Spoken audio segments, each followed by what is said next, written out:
if parents are starting to be concerned, they'll start to raise questions. That would be the first step.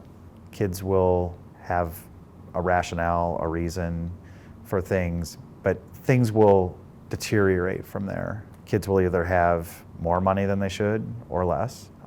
They will have things that they can't really explain or account for.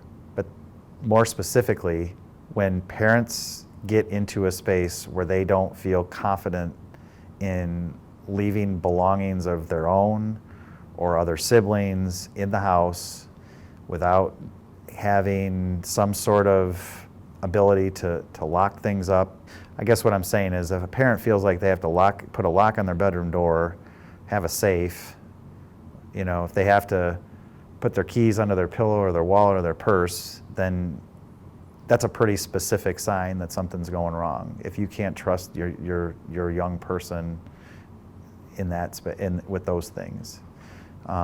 That's a very specific, targeted issue, because when kids get further along with a substance use disorder, the resources that they had no longer become sufficient.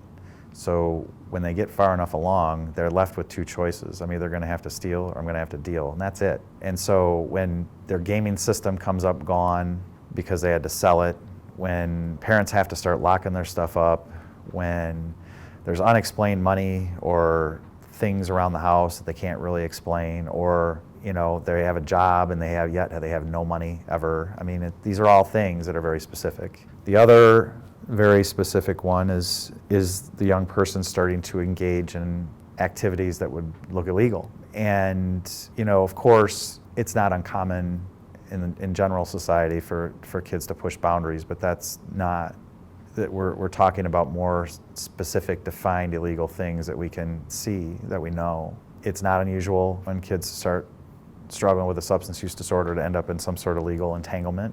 But what's most important and specific that we can look to is when they get into trouble or engaged in activities where they could have gotten into trouble, what you'll see is a person who responds to consequence differently. So if a young person doesn't have a substance use disorder, an expected response would be, I feel really bad about what I did.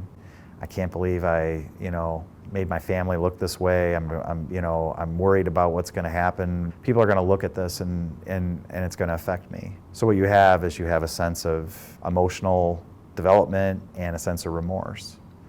A person with a substance use disorder will say they were treated unfairly, that the system's doing them wrong, that their parents are out to get them, that this is ridiculous and stupid and everybody does it, and you just need to leave me alone and get off my back. No, so when a young person shows that level of lack of remorse and, basically their response is anger and resentment towards, any kind of consequence, there's a pretty good chance you're dealing with a substance use disorder.